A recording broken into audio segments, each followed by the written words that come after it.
Bismillahirrahmanirrahim. Welcome to English second paper class. My dear students, honorable guardians and the viewers. Assalamu alaikum. I hope you all are well and you are safe by the grace of Almighty Allah. I am fine. Once again, I am with you with a new online class. Before going to the main topic, I would like to introduce myself.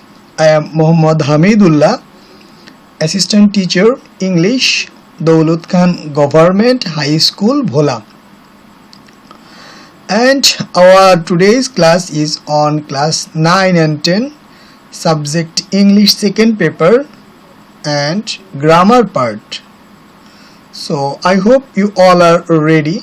And before going to that main topic, I would like to request you to be concentrate and please take your khata and pen with you because we will need it later. The topic is very important today, so please stay connected with us. Dear students, please let's see some text and guess something. I will show you some text. Read the sentence. She says, I am eating rice. She says that she is eating rice. Let's read some more sentences carefully. She says, I am well. She says that she is well. She said, I am going to school. She said that she was going to school. So, can you guess what we are going to discuss today? What is our today's topic? Yes, thank you.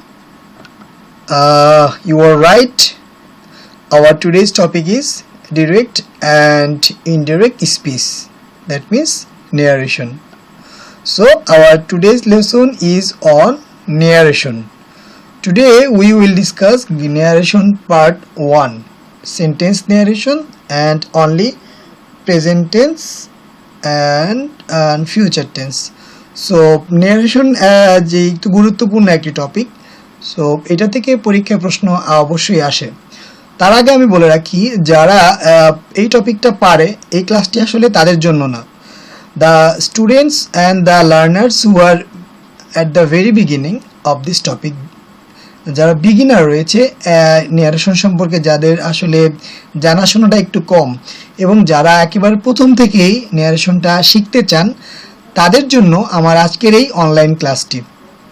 যারা একটু ভালো পারেন তারা চাইলে এই ভিডিওটা skip করতে পারেন, বাট যারা ভাবতেছেন যে না আমরা একদম শুরু থেকেই শিখবো ন্যারেশনটা, এই ক্লাসটা মূলত তাদের জন্য। সো আমরা এবার শুরু করছি। So our learning outcomes, what we will learn today. আজকের ক্লাস থেকে আমরা আসলে কি কি শিখবো? We will learn what narration is, kinds of narration, the rules of narration, that means present and future tense. আমরা আজকে ন্যারেশনের প্রেজেন্ট টেন্স এবং ফিউচার টেন্স এর ন্যারেশনগুলো নিয়ে আমরা আলোচনা করব। Okay, the first all, what is speech. আমরা প্রথমেই শিখব স্পিচ কি। স্পিচ মানে হচ্ছে, সংজ্ঞাটা দেওয়ার আগে আমি একটু দেখিয়ে দিচ্ছি। এখানে স্ক্রিনে দেখতে পাচ্ছেন, এখানে লেখা রয়েছে I play football with my friends. এরপর লেখা আছে হোয়াট ডিড শি সে। সে তাহলে কি বলেছিল? ফার্স্টলি আমরা দেখতে পেলাম যে একজনে বলেছে যে I play football with my friends. এইবার তাহলে সে কি বলেছিল? She said that she played football with her friends. দেখেন এইখানে কিন্তু সেন্টেন্সগুলো চেঞ্জ হয়ে যাচ্ছে, অর্থাৎ বক্তব্যটা একটু পরিবর্তন হয়েছে। তাহলে narration হচ্ছে কি, speech is an expression which is expressed by the speaker speech হচ্ছে একজন স্পিকারের বক্তব্য। সো তার মানে স্পিচ বা ন্যারেশন এইটার বাংলা অর্থ হচ্ছে উক্তি। স্পিকার বক্তার বক্তব্যকে ন্যারেশন বা স্পিচ বলে। মোট কথা হলো বক্তা যা বলে তাই ন্যারেশন বা স্পিচ। দ্যাট মিন্স কারো বক্তব্যকে স্পিচ বলে। কেউ যদি একটা বক্তব্য তার উদ্ধৃতি হয়, বক্তা নিজে বলুক বা অন্য কেউ যখন বলবে, তখন সেই বক্তব্যটাকে ন্যারেশন বলা হয়। এইবার প্লিজ লুক ভেরি কেয়ারফুলি। আমি এখন যে পয়েন্টগুলো নিয়ে আলোচনা করব, এই পয়েন্টগুলোই আসলে ন্যারেশন শেখার একেবারে মূল জিনিস।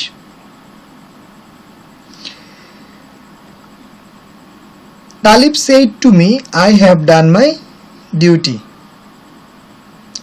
Talib told me that he had done his duty. তাহলে speeches are classified into two kinds. ন্যারেশনকে দুই ভাগে বা এই যে বক্তব্যকে দুই ভাগে ভাগ করা হয়েছে। তাহলে এই দুই ভাগ কি কি? প্রথম হচ্ছে এই দুই ভাগের প্রথম হচ্ছে ডিরেক্ট স্পিচ এবং আরেকটি অংশ হচ্ছে ইনডিরেক্ট স্পিচ। স্পিচটাকে দুইটা ভাগে ভাগ করা হয়েছে, একটা ডিরেক্ট স্পিচ আর একটা হচ্ছে ইনডিরেক্ট স্পিচ।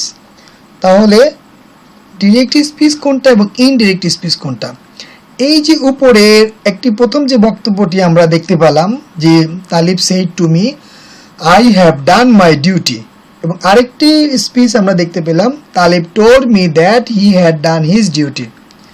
তাহলে এখানে দেখে speech spoken directly by the speaker is direct speech, অর্থাৎ বক্তার নিজের মুখ থেকে নিশ্চিত যে বক্তব্যটা সেটি হচ্ছে ডাইরেক্ট ন্যারেশন বা ডিরেক্ট স্পিচ।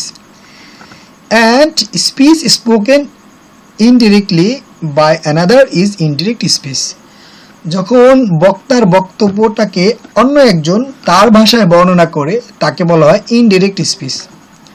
তাহলে আমরা কি শিখলাম? আমরা শিখতে পারলাম যে স্পিচ বা ন্যারেশন দুই প্রকার, একটা হচ্ছে ডিরেক্ট স্পিচ আর একটা হচ্ছে ইনডিরেক্ট স্পিচ। ডিরেক্ট স্পিচ হচ্ছে যখন বক্তার বক্তব্যটা হুবহু তুলে ধরা হয়, বক্তা নিজের মুখ থেকে সরাসরি যে কথাটা বলে সেটা হচ্ছে ডিরেক্ট স্পিচ। এবং ইনডিরেক্ট স্পিচ হচ্ছে বক্তা কথাটা বা বক্তার বক্তব্যটা যখন অন্য কেউ তার মতো করে বর্ণনা করে বা বলে, তখন সেটাকে বলা হয় ইনডিরেক্ট স্পিচ।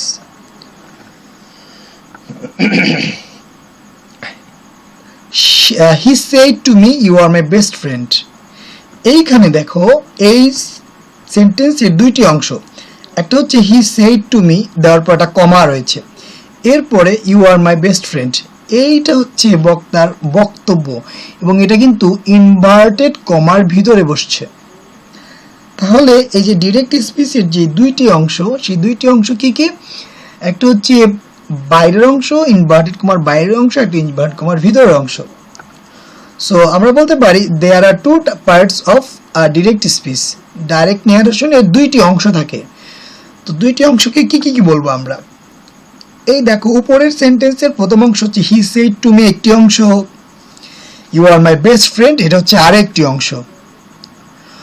সো এই যে ইনভার্টেড কমার বাইরের যে অংশটুকু আছে এটাকে বলা হয় রিপোর্টিং ভার্ব, মানে যে ভার্বটি রয়েছে এই যে সেইড, এই যে সেইড এই ভার্বটিকে বলা হয় reporting verb. Out of inverted comma, inverted comma এই যে ইনভার্টেড কমার বাইরের যে অংশটুকু আছে এইটাকে বলা হয় রিপোর্টিং ভার্ব, এই ভার্বটিকে। অ্যান্ড এই ইনভার্টেড কমার ভিতরে যে অংশটুকু রয়েছে এটাকে বলা হয় রিপোর্টেড স্পিচ, উদ্ধৃতি করা যে বক্তব্য সেটি। সো এটা হচ্ছে inside of inverted comma, inverted কমার ভিতরের অংশ। সো তাহলে আমরা আরো কিছু এক্সাম্পল দেখি। আমরা এটা আরেকটু আলোচনা করি এই পাশের স্লাইডটা। তাহলে আমরা দেখলাম কি ডিরেক্ট স্পিচের দুইটি অংশ, একটা হচ্ছে ইনভার্টেড কমার বাইরের অংশ যাকে বলা হয় রিপোর্টিং ভার্ব, এবং আরেকটা হচ্ছে ইনভার্টেড কমার ভিতরের অংশ, একে বলা হয় রিপোর্টেড স্পিচ। ওকে, মোর এক্সাম্পলস, আমরা আরো কিছু এক্সাম্পল দেখি। দেখো হি সেজ ইনভার্টেড কমা শুরু, I am well inverted comma শেষ he said I write a novel she said I am going to school he said I have done my duty here the sentences outside of inverted comma that means the verb is called reporting verb and the sentences in the comma or inverted comma and it's called reported speech এই যে sentence গুলো আমরা দেখতে পাচ্ছি আমি বলবো এখানে যেটুকু আছে এই সবগুলোকে বলা হয় প্রত্যেকটাকে রিপোর্টেড স্পিচ আর এই যে বাইরে যে অংশটুকু রয়েছে যে ভার্ব একে বলা হয় reporting verb okay let's learn some basic rules of narration so basic change গুলো কি কি হবে narration-এর so now we will learn it এই পয়েন্টটা খুবই ইম্পর্টেন্ট আমি বলবো যে এখানে একটু মনোযোগ দেওয়ার জন্য আমরা ওই সেন্টেন্সটি we should again know that he said to me you are my best friend এইবার ডিরেক্ট থেকে ইনডিরেক্ট করতে হলে মোট 5টি পরিবর্তন করতে হয় আমাদের পরীক্ষায় যখন বলবে যে চাকরি এই স্কুলের পরীক্ষায় বা বিভিন্ন চাকরির পরীক্ষায় যখন আমরা দেখতে যাব তখন এরকম বলবে যে একটি ডিরেক্ট থেকে ইনডিরেক্ট ন্যারেশনে রূপান্তর করো সো সেখানে আসবে যে ডিরেক্ট থেকে ইনডিরেক্ট করতে হলে 5টা জায়গায় চেঞ্জ করতে হবে নাম্বার 1 ইনভার্টেড কমার বাইরে দুইটা এই যে ইনভার্টেড কমার যে বাইরে এই যে বাইরে এইখান থেকে দুইটা পরিবর্তন আর ইনভার্টেড কমার ভিতরে তিনটা এই যে এখানে তিনটা পরিবর্তন তাহলে সেই পরিবর্তনগুলো কি রিপোর্টিং ভার্বের পরিবর্তন এই যে এই ভার্বটার পরিবর্তন করতে হবে কমার পরিবর্তন এই যে কমাটার পরিবর্তন করতে হবে পারসনের পরিবর্তন এখানে ইউ বলা হয়েছে মাই বলা হয়েছে মি বলা হয়েছে তো এই পারসনের পরিবর্তন করতে হবে ভার্বের পরিবর্তন ভিতরে এই যে এখানে ভার্ব রয়েছে আর এই ভার্বটার পরিবর্তন করতে হবে এবং অ্যাডভার্বের পরিবর্তন করতে হবে যেমন এই যে নাও হচ্ছে অ্যাডভার্ব এর পরিবর্তন করতে হবে এখানে অনেক কিছু থাকতে পারে now yesterday tomorrow next month coming months এরকম অনেক কিছু থাকতে পারে এখন এক নাম্বার রুলটা আমরা একটু মনোযোগ দিয়ে দেখি if the reporting verb is in present and future tense there will be no change of the verb of reported speech যদি রিপোর্টিং ভার্বটি প্রেজেন্ট অথবা ফিউচার টেন্সে থাকে তাহলে রিপোর্টেড স্পিচের টেন্সের কোনো পরিবর্তন হবে না এই সেন্টেন্সটি please look very carefully you can write it আপনারা যারা দেখছেন আপনারা চাইলে এই সেন্টেন্সগুলো একটু লিখতে পারেন he says my mother loves me more than her life তাহলে এটা কি হবে he says that his mother loves him more than her life কি কি পরিবর্তন হয়েছে এখানে এই সেজের জায়গায় সেজ রয়েছে এই যে কমার পরিবর্তে দ্যাট বসছে মাই মাদার লাভস তাহলে হিজ মাদার লাভস এখানে লাভস রয়েছে এখানে সেজই রয়েছে কারণ হচ্ছে এইটা প্রেজেন্ট টেন্সে থাকলে রিপোর্টেড স্পিচের এই যে ভার্ব এই ভার্বের টেন্সের কোনো পরিবর্তন হবে না so he says that his mother loves him more than her life এই যে ডিরেক্ট স্পিচ এবং এটা হচ্ছে ইনডিরেক্ট স্পিচ তার মানে এই ডিরেক্ট স্পিচের এখানে এই যে সেজ রয়ে গেছে এবং এখানে লাভস এটার ভার্বের কোনো পরিবর্তন হয় নাই ওকে নাও প্র্যাকটিস ওয়ার্ক আমরা এখন কিছু প্র্যাকটিস ওয়ার্ক করব ডিরেক্ট স্পিচে বলা রয়েছে Kumu says I am well so আপনারা যারা এখন এই ভিডিওটি দেখছেন বা তোমরা যারা এই ভিডিওটি এখন দেখছো তোমরা কি বলতে পারবা যে এটা ইনডিরেক্ট স্পিচ কি হবে খাতা কলম নিয়ে লিখে ফেলো the indirect of this sentence will be Kumu says that she is well যেহেতু এই সেজটা প্রেজেন্ট টেন্সে রয়েছে সেহেতু এইখানের টেন্সের কোনো পরিবর্তন হয় নাই কুমুর পরিবর্তে কুমু সেজের সেজ এই কমার পরিবর্তে দ্যাট আই অ্যাম ওয়েল তার মানে আমি ভালো আছি এটা কে বলছে কুমু তাহলে কুমুর জায়গায় এখানে আয়ের পরিবর্তে শি মানে দ্যাট মিনস শি এবং ইজ এই ইজটা রয়েছে প্রেজেন্ট টেন্স বলে টেন্সের পরিবর্তন হবে না well well okay practice word 2 so তোমরা এখন যারা এই ক্লাসটি দেখছো এরা তোমরা একটু আমাকে কমেন্ট করে জানাও যে ডিরেক্ট স্পিচে বলা হচ্ছে Isha says I will go there. So এইটার ইনডাইরেক্ট স্পিচ কি হবে? আমি মূলত এক নম্বর রুলটা নেই, অর্থাৎ রিপোর্টিং ভার্বটির প্রেজেন্ট এবং ফিউচার টেন্স হলে রিপোর্টেড স্পিচটা কি ভাবে পরিবর্তন হবে, আমি মূলত আজকের ক্লাসে এইটা নিয়ে আলোচনা করছি। So you can write down on your khata or you can comment here. It will be indirect. The indirect will be Isha says that she will go there. টেন্সের কোনো পরিবর্তন কিন্তু হয় না, যেহেতু এখানে এটা প্রেজেন্ট টেন্স রয়েছে। Next, Tridip says my father is a teacher. So এই যে সেজ হচ্ছে ডিরেক্ট স্পিচে এই সেজটা প্রেজেন্ট টেন্স, তাহলে ফিউচার টেন্স ইনডিরেক্ট স্পিচে কি হবে? ইনডিরেক্ট স্পিচে হবে ত্রিদীপ সেজ that his father is a teacher. এই সেজের পরিবর্তে সেজ, কমার পরিবর্তে দ্যাট, মাই ফাদার মানে ত্রিদীপের বাবাকে বোঝানো, মানে হিজ ফাদার। ইজ এর জায়গায় ইজ, কোনো পরিবর্তন হয় না, কারণ এই যে রিপোর্টিং ভার্বটি প্রেজেন্ট টেন্সের, আ teacher. Now evaluation. Change the sentences from direct to indirect speech. আমি এখানে there are 4 sentences তোমাদের জন্য দিয়েছি, you can write down on your খাতা। এই 4টি সেন্টেন্সে আমি তোমাদেরকে দিয়েছি, তোমরা এইবার you can evaluate yourself. তুমি আজকের ক্লাস থেকে কতটুকু শিখতে পারলা সেই বিষয়টা এখানে নিজেকে জাজ করতে পারবে। সো সেন্টেন্স 4টি হচ্ছে কি, আলি says to me I do not play. She says how poor I am. She says to me what are you doing? He says to me let us go to school. So please try to write down the indirect form of these 4 sentences. আর আপনারা যারা দেখছেন বা তোমরা যারা দেখছো, you can comment on this comment box, অথবা একটু মনোযোগ দিয়ে মনে মনেও করতে পারো যে এই সেন্টেন্সগুলোর ইনডাইরেক্টে কি হবে। আমি একটু পরে অ্যান্সার দিচ্ছি, so then you can check your answers. আর যারা ভিডিওটা পরে দেখবা, তোমরা এই জায়গায় পজ দাও, লেখা শেষ করো, দেন তোমার অ্যান্সারের সাথে আমার অ্যান্সার মিলাবো। Okay, the answers will be Ali says me that he does not play. She exclaims with sorrow that she is very poor.